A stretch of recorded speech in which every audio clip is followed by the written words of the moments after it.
So today is June 11th, 2023 in Ljubljana, Slovenia, and we're completing our series on how to find Krishna in our everyday life. So again, this is very important because we're interacting with the things of this world. If we say we should remember Krishna, and if people think, well, that means I should just remember Krishna, killing the demons and dancing with the gopis, that may be a little difficult when you're going shopping or you're walking down the street or you're driving your car. But if we have this way of having everything in the world act as an impetus for remembering Krishna, it becomes very easy. And that's the reason why these verses are there in the Shastra, for us to have this kind of meditation. Okay, so we're going to start with chapter 7. So I am the syllable Om. And Krishna says this at least 3 times. That we know that in the 6th chapter of the 12th canto of the Bhagavatam, it says that all of the sounds in the world come from Om, and in fact, all the world comes from Om. It's the sound energy of the Lord as all pervasive. But he says not only is he Om, but he is the sound in ether. And there's one very interesting lecture where Srila Prabhupada says that if you don't want to chant Hare Krishna, you can connect with Krishna as all the sounds in the world. So why don't we listen right now? What sounds can we hear? Hear a clock? You hear a baby?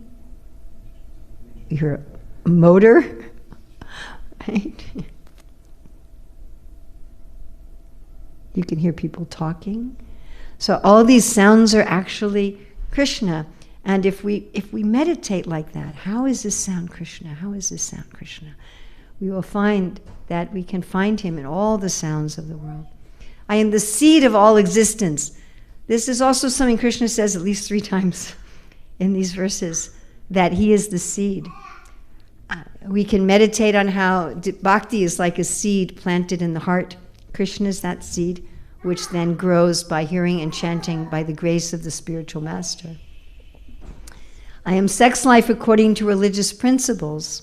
We can think about this whenever we see loving parents raising their children, and that this is a manifestation of Krishna.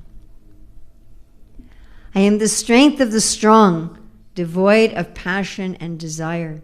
So anytime we see people using their strength to protect others, to care for others, right? We have the mother animals are taking care of their children, or if we have good police officers, good military taking care of people, we can see, oh, that is Krishna.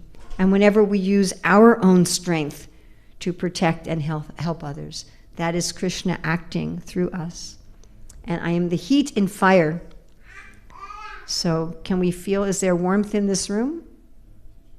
Yes? And in our bodies?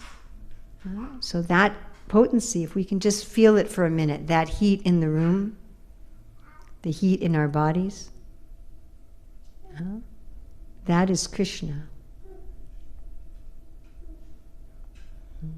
I am the original fragrance of the earth. So especially our sense of smell is what alerts us as to what is safe and what is dangerous.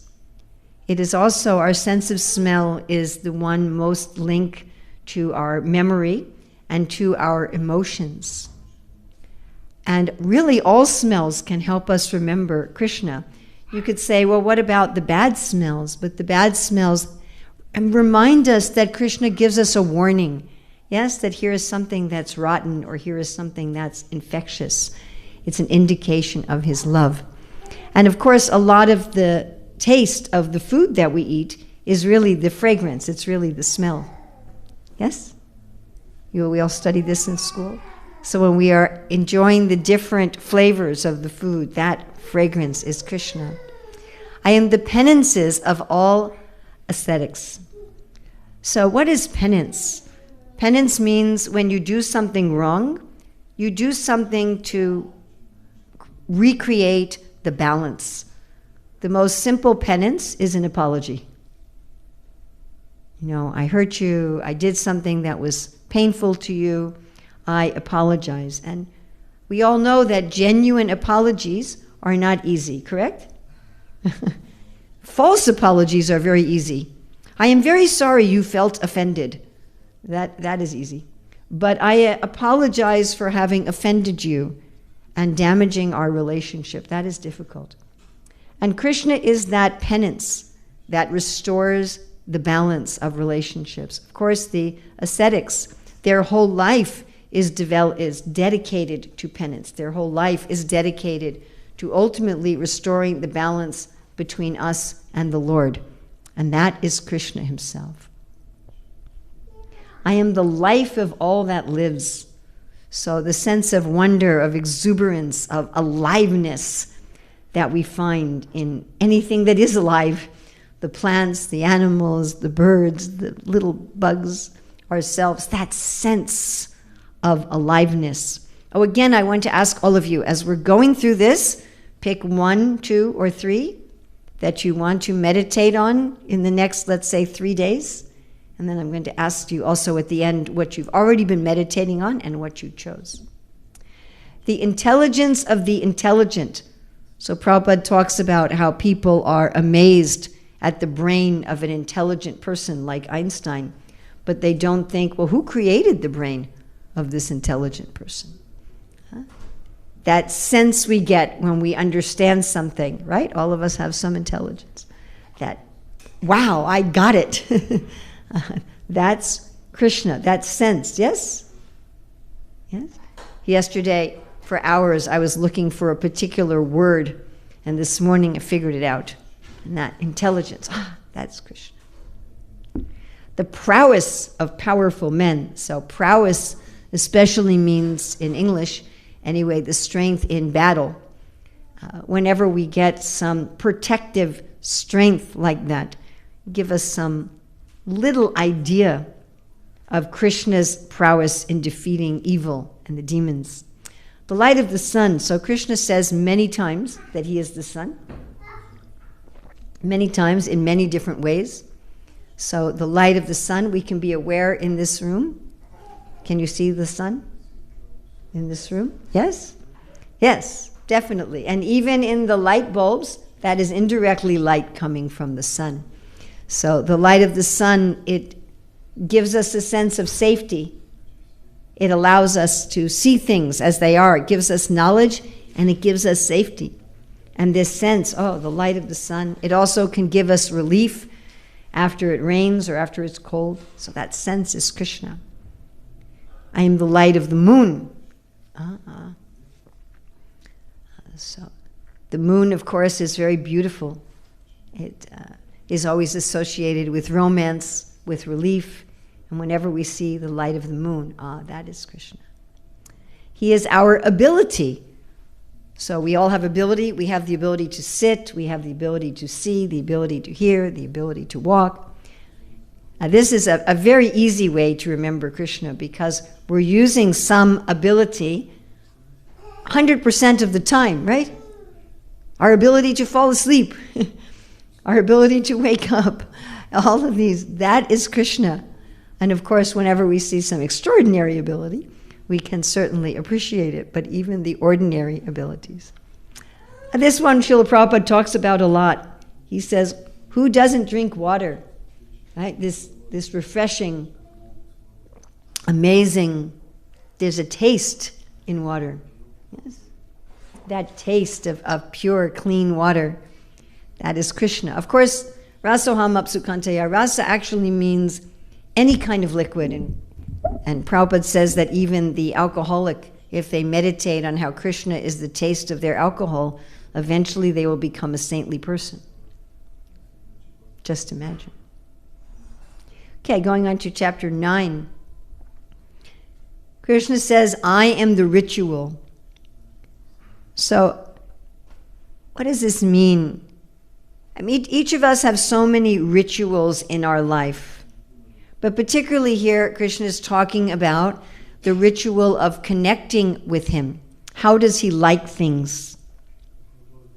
Just like if you visit one person's house, they may put their plates over here and their cups over here and their towels over here.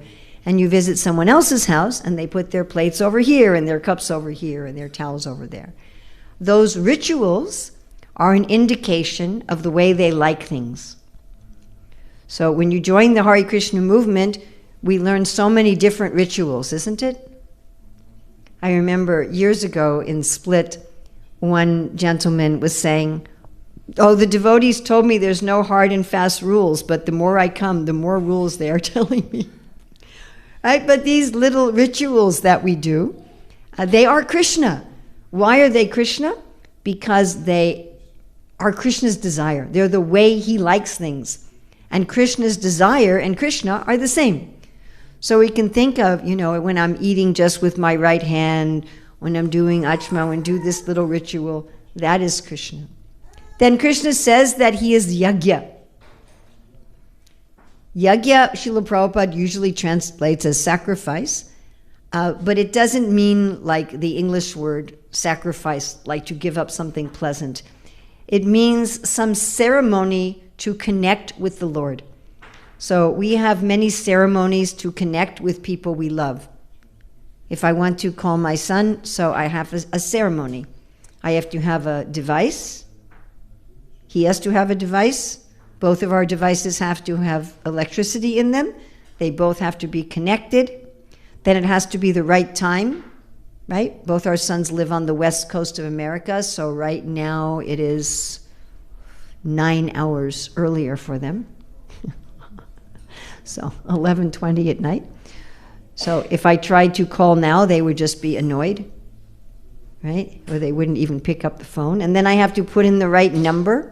Yes? That's a ceremony. You understand? And I have to do it with the right device in the right way at the right time. I put in one number wrong, it doesn't work. So there's so many ceremonies to connect with the Lord. And the way these ceremonies are done, again, represents the desire of Krishna. Like some person may say, "Oh, please don't email me, send me WhatsApp message." Or another person will say, "No, I only use Telegram." Or "I want you to call me." That represents their desire of how they want you to connect with them. So all of these yagyas, they are Krishna's desire for how we can connect with him, and therefore the yagya itself is Krishna. I am the offering to the ancestors.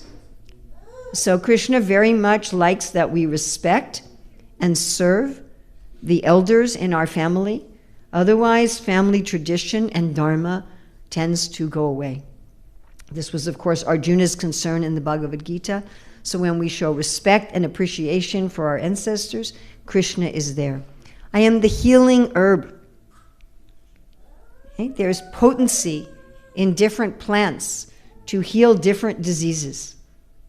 Right? One kind of herb helps you relax. Another kind of herb gives you energy. Other kinds purify you from infectious diseases. And this potency is Krishna. Even if we think about modern pharmaceuticals, many of them are deriving their potency from plants, or they are synthesizing the chemical composition of healing herbs. And this healing potency, you're sick and you take some medicine and very soon you feel well. Everyone has had this experience, yes? That potency, that's Krishna. I am the transcendental chant. So although Krishna is in all sounds, he is especially in the sounds that are glorifying him. He is personally present there. I am the butter and the fire and the offering. So all of the parts of the yajna are Krishna. Every part of it. This is nicely explained in Bhagavad Gita 4:24, how everything, the person offering, what they are offering, the process of offering, everything becomes Brahman. I am the father of the universe. So all of us have a father. Hopefully we have a nice relationship with our father. Now in Kali Yuga, you never know. And many of us may be fathers, yes, or we are always seeing different fathers. We are seeing human fathers. We see also animal fathers. And these can remind us how Krishna is the supreme father. He's the perfect father. To train us, to discipline us, to love us, to provide for us. Of course, in every religion, God is understood as the Father. But he says he's also the mother. Yes. So the mother is nourishing the child in her body and from her body. And in the same way, everything that is nourishing us is coming from the body of the Lord. And he is holding us and sheltering us with the love of a mother. I am the support. So we have so many supports in our life. We have the buildings that support us, the money in our bank account, our family, our friends, our knowledge, our skills. But all of these can crumble. We have had experience. Everybody's had experience, some support that crumbles. But at least when we see these supports, like we have these supportive columns here in the temple room, these must be load-bearing columns, because otherwise you would have removed this one a long time ago.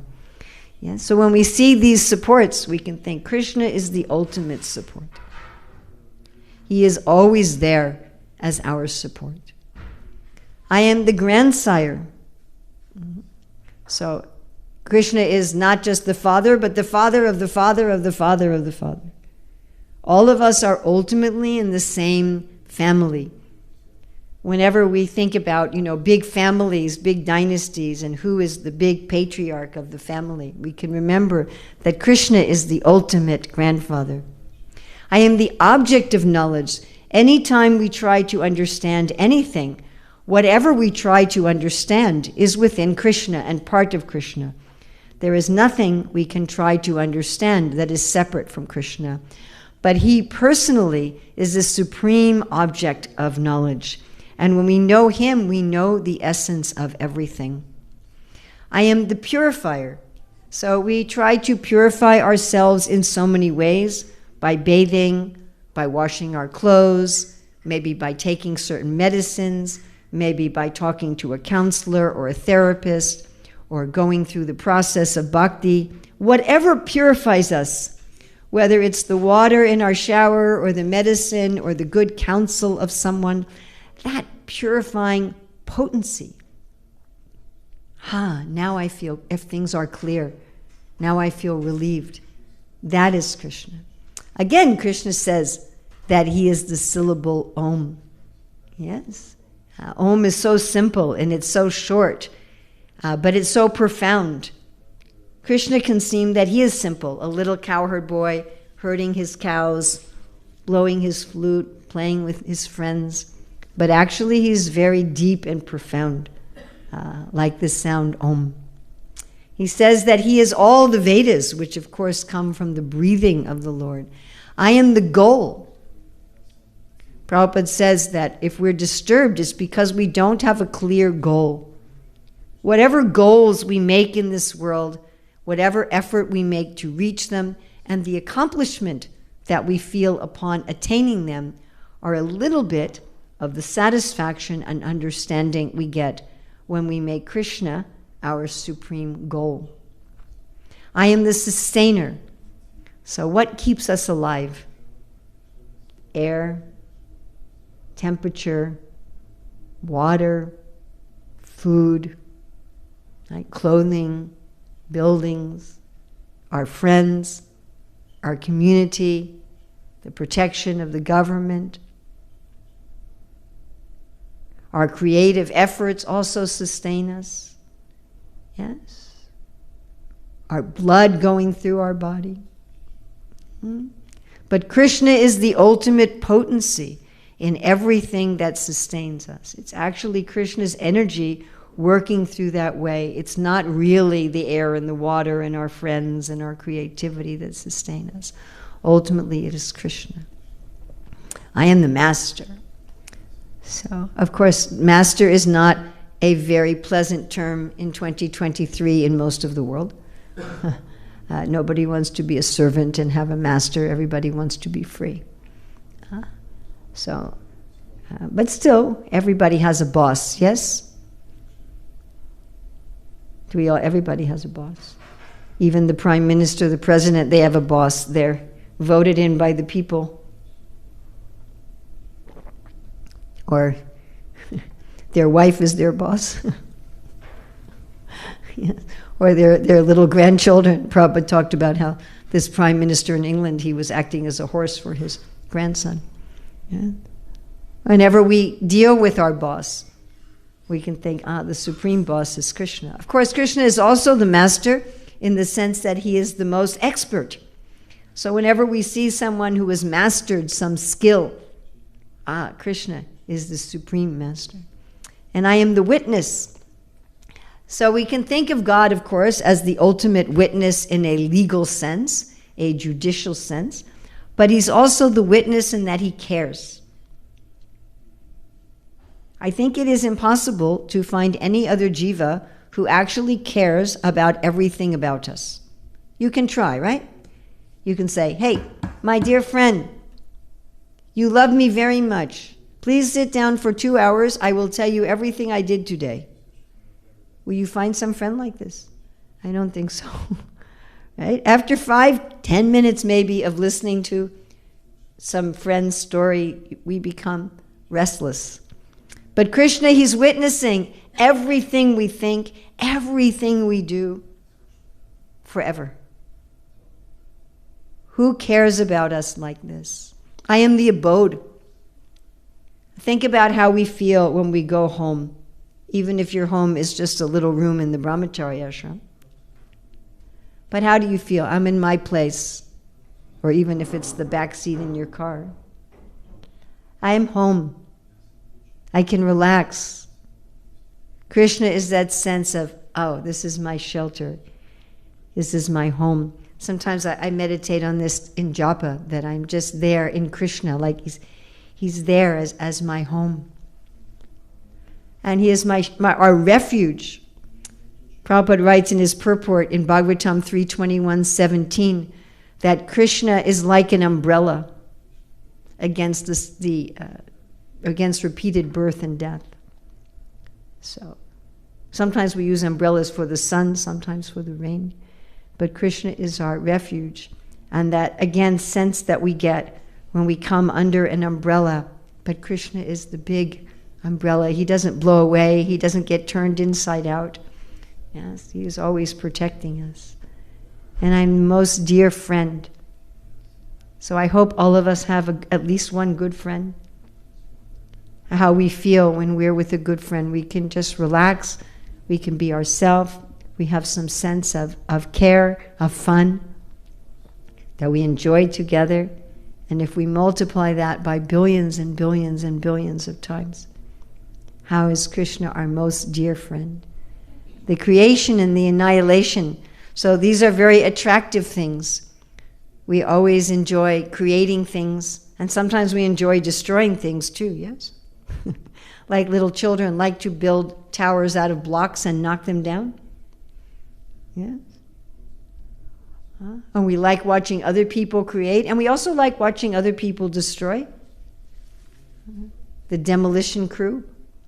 So this little idea of the glory of Krishna in creating and annihilating, the basis of everything. So this viewpoint is the opposite of secularism. Secularism is you see your life and the world without any basis in God. You don't see the hand of God. But this I am the basis. So we have this big table here with the base. Yes. But Krishna is the base running through everything in our life. What happens that we think is good, what happens we think is bad, what happens we feel is difficult, what happens we feel is easy or fun or a struggle. Underneath all of that is Krishna. This one I really like, and I liked finding the pictures for this. I am the resting place. Right? The other day we were walking through Venice in the sun, and we were walking, and then I said, "Can we sit down now?" And you just find some place to sit and to get some rest. So Krishna is that resting place. Actually, it's really nice. Jesus says that his yoke is light, his burden is light and easy. We should be feeling, actually Prabhupada talks about how in Krishna consciousness, we should be feeling that we have a sense of rest and relaxation in our service to Krishna. It shouldn't be some, Rajagun forcing kind of thing. but this sense of rest, recuperation. And Prabhupada also says in every activity, there should be activity and then should be rest. That is the natural flow of the world. The natural flow of the world is like a wave. And we always need to step back and take some rest. Krishna says a yogi has to be balanced also in recreation, correct? Yes? So this resting, that is Krishna. And again he says he's the seed. How wonderful is a seed, that within the seed there is a whole plant that produces more flowers and more fruits and more seeds. Amazing. And of course, in this world, the main staple food all over the world are seeds. Wheat, rice, corn, barley, rye. I mean, some places it's potatoes or tapioca, but generally it's seeds. The most concentrated energy of the plant, and such a miracle is there in a seed. I am the one who gives the heat. When we are cooking, when we have a warm drink, the movement of the heat that excites the little molecules in the food and changes their flavor and texture. Krishna is that heat that changes us and transforms us, brings us back to our original spirituality. I withhold and send forth the rain. Okay? So I like to tell the story. So when my son was very small, like your little boy, so we were staying in the ashram in the Boston Temple, and he would take a cup and he would go up to the sink and he would wait for some devotee to come and he would say, water, water, water. And he was so cute, water, water, water. So they would give him water. And what do you think he would do with the water?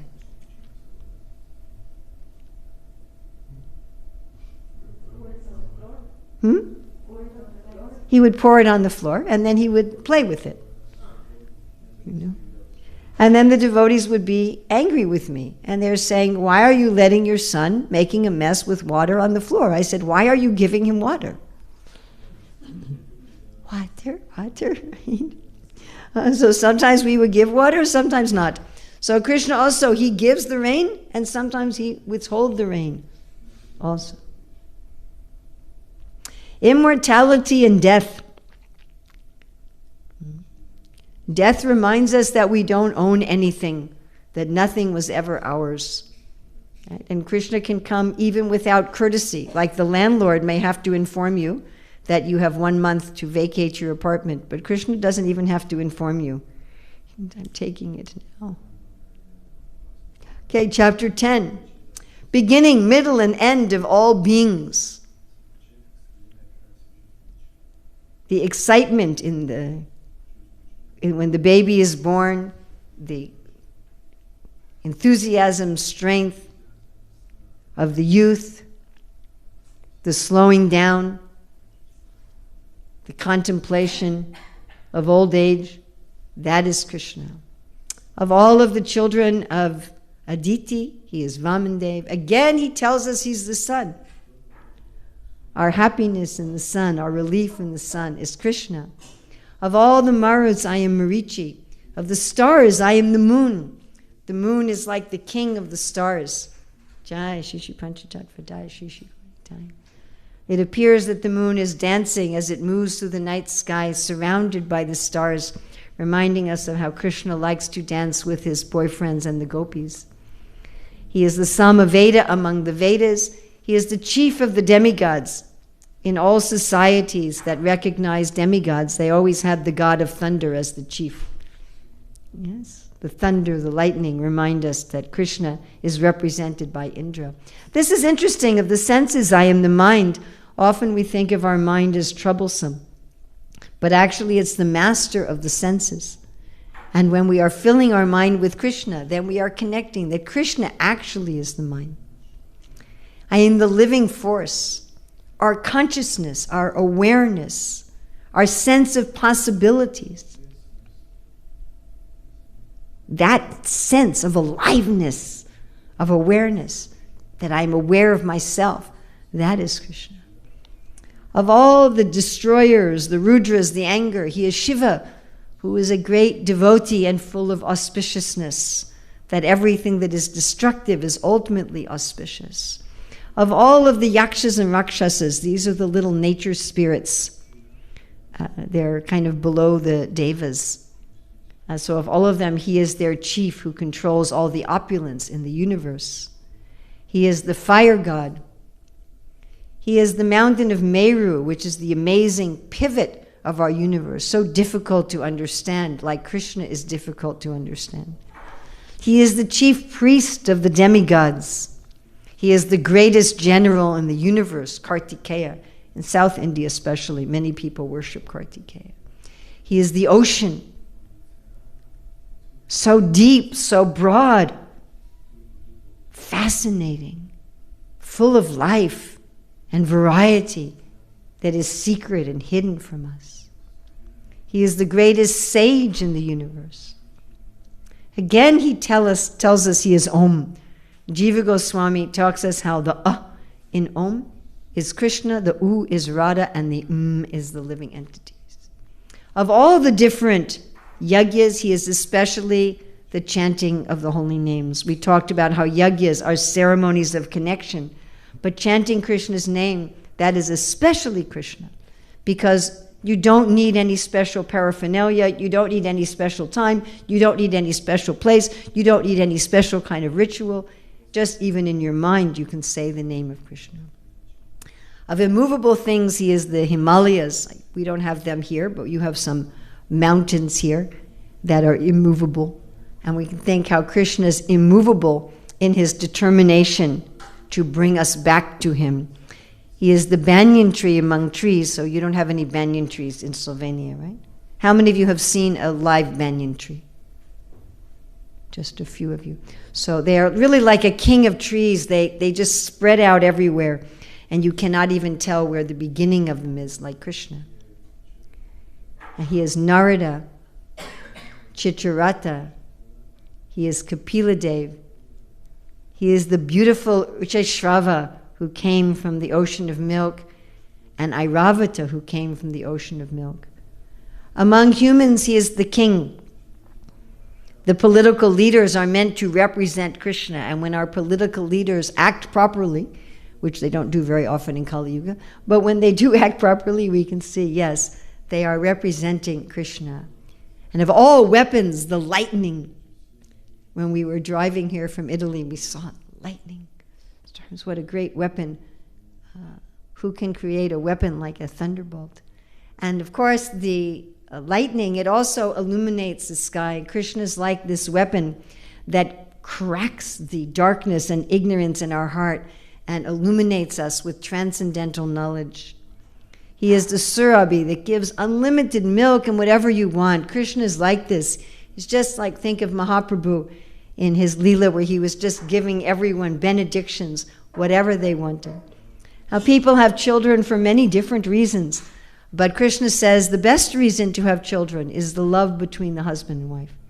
And this love between husband and wife, this love for the child that will come, that represents Krishna. Of the snakes, he is Vasuki. Of all of the many-hooded snakes, he is Ananta, which is, of course, Balaram. He is Varuna, who's in charge of the aquatics. Of all of the forefathers, he is Aryama. And he is Yamaraj. So we feel safe and secure because we know that everything's fair in the universe, yes? Sometimes things don't seem fair, but we know that because Yamaraj is there, everything is perfectly done. Among the children of Diti, he is the great Prahlad. Among subduers, time. Whatever we have, whatever we own, whatever we are in this world, ultimately time will finish everything, and there is nothing as powerful as time. We can remember this whenever we look at a clock, we look at our watch, we look at our phone, we're trying to make a bus on time, that yes, that is Krishna. The great king of beasts, the lion, great power and majesty. The bird that can fly in outer space and carry the Lord on his shoulders. The wind, that wonderful smell when we hang our laundry out in the wind. Yes? They try to imitate that with chemicals in the washing powder, but that nice smell when you open your windows and the smell that purifies everything. We feel the wind purifying things. That is Krishna. Parasuram, who roots out corruption. Whenever we see people rooting out corruption, we can remember Parasuram. The Makara, which is amazing creature. You can see Ganga riding on a Makara. Krishna likes to wear Makara earrings. The Makara is also the vehicle of Cupid. The Ganges, spiritual water from beyond the universe, that like any river nourishes and purifies, but also connects us with the Lord. The beginning, the middle, and the end of all creations. That beginning idea we have, that enthusiasm, the accomplishment in the middle, and when it's wound down and it's over. That is Krishna. The beginning of a journey, when we're packing, we have enthusiasm. The middle, when we achieve our destination. And the end, when we come back home. That is Krishna. He is especially the science of knowing ourselves. What is greater, more wonderful knowledge than knowing ourselves? That is Krishna. And he says he is Vada. So there are three kinds of conversation. Vada is where you want to know the truth. You don't care who's right, who's wrong. You're interested in truth. Jalpa, you're not interested in truth, you just want to win the argument. Vitanda, you don't even want to win, you just want to defeat the other person. Yes? You can see the relation to Sattva, Rajas, Tamas. So Krishna says he is Vada. Of all letters, he is Ah. If you make the sound, we'll try Ah, Ah, Ah. Can you try? Ah, ah, ah. You're not using your tongue or your lips or your teeth. This is the basic sound that forms the foundation of all language.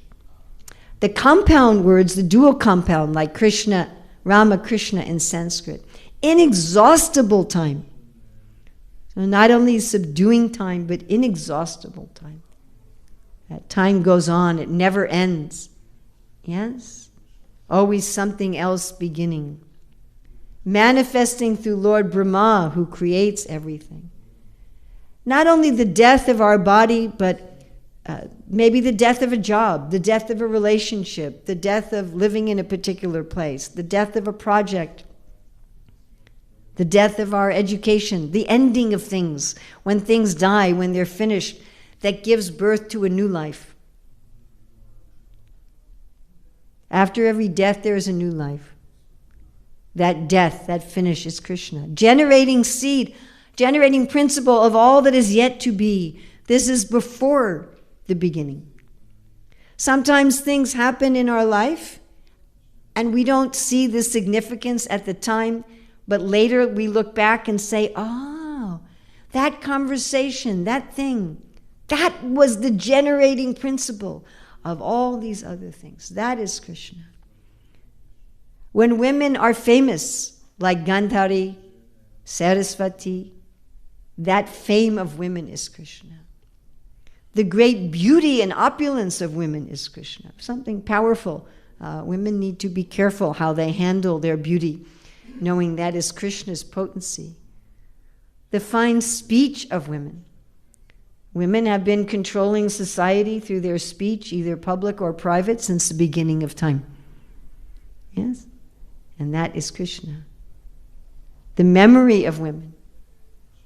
Krishna is like a mother who remembers what each of her children needs and what she has to pack for lunch and how she has to get ready for this and that. Intelligence, Medha. So what is the famous verse about the Sankirtan movement that uses this word Medha?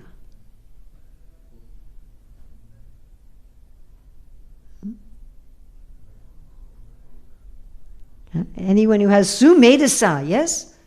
Good intelligence, they will join Mahaprabhu's Sankirtan movement. And Prabhupada comments in connection with the prayers of Kunti that generally in any religion the women outnumber the men. That women have this natural intelligence to surrender to God. So that is Krishna. The steadfastness of women. There's so many demands in the family and life, but the women are steadfastness. That is Krishna. The patience of women. Of course, to be a mother, you have to be very patient, yes? Yes? If you're not patient as a mother, you will go completely crazy. And women also have to be patient with their husbands. That is Krishna. The Brihat Sama of the Sama Vedas, of poetry, the Gayatri, when we are chanting our Gayatri mantras, we are in touch with Krishna as poetry. What a nice meditation. November, December, the harvest months. So every society has its harvest festival. What's our Gaudiya Vaishnava harvest festival? Govardhan Puja. Yes. This happiness of the harvest that is there, that is Krishna. And he's also the flower-bearing spring. After the winter, the beauty, the warmth, the promise of growth of fruits and vegetables and flowers, that is Krishna. The gambling of cheats. So gambling is the best kind of cheating because everyone agrees to be cheated. Usually in cheating, you don't know you're being cheated until later, correct? But in gambling, you know in the beginning, I know I'm going to be cheated. Please sit down and gamble with me and I will try to cheat you. The splendor of anything splendid. Rupa Goswami says that the sense of wonder, the adbhuta ras, must be present in any kind of rasa. There must be always a sense of wonder. This sense of wonder, of splendor in anything.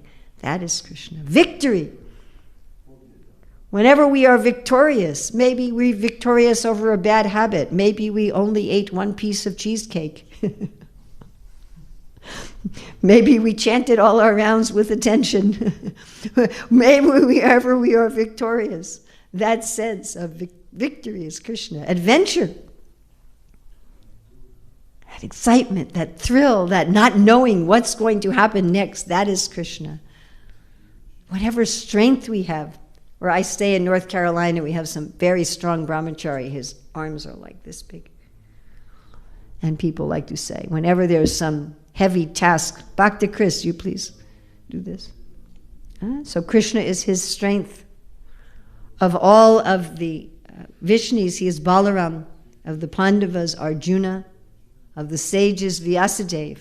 Of great thoughtful people, he is Sukracharya. Of all ways to stop criminality, he is punishment.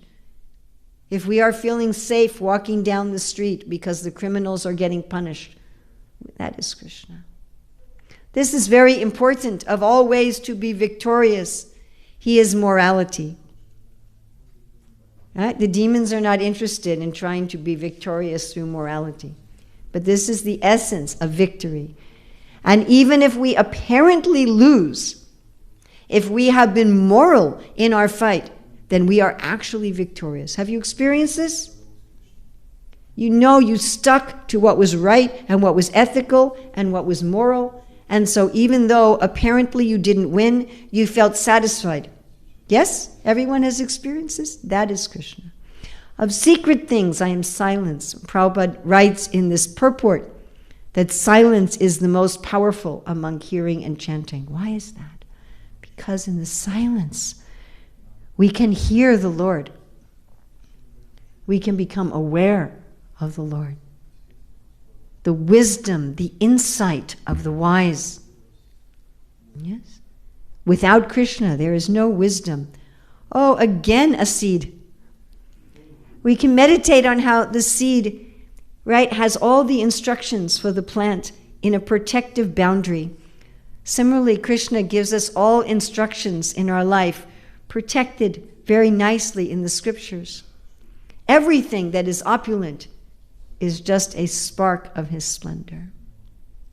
And chapter 15, the splendor of the sun, not only the sun, but the splendor of the sun. The splendor of the moon, the sense of wonder, of magic. The splendor of fire, how much we like to look at a fire. Yes, everyone is enchanted by fire. How Krishna's energy is keeping this planet in orbit. We're just walking around on the planet. We're not really thinking about how is it staying in orbit. But that energy, that is Krishna. The various tastes, the juice of the vegetables coming from the moon is Krishna. Our ability to digest. Pretty soon we are going to have breakfast, but if we cannot digest, it is useless. Sometimes we eat something we can't digest, feels like a rock in our stomach. That ability to digest. Whenever we're eating, we shouldn't be eating unconsciously and just eating. But Krishna is the fire of digestion, and he joins with the air of life to move the food through our body, to move it from our mouth to our esophagus, to our stomach, to our small intestine, to our large intestine, through the veins of our body to nourish our body. That movement of Krishna is Krishna. Remembrance, knowledge, and forgetfulness. So in our family, whenever we can't find something, we always chant this verse. Sarvashchitaham Hridi Sannivisto Matasmatirgyanam Apohanam Cha. This is Bhagavad Gita 15:15. So once when I was traveling, one devotee was with me and she couldn't find her phone. And I said, oh, just chant 15:15. So she started walking around the room saying, 15:15, 15:15.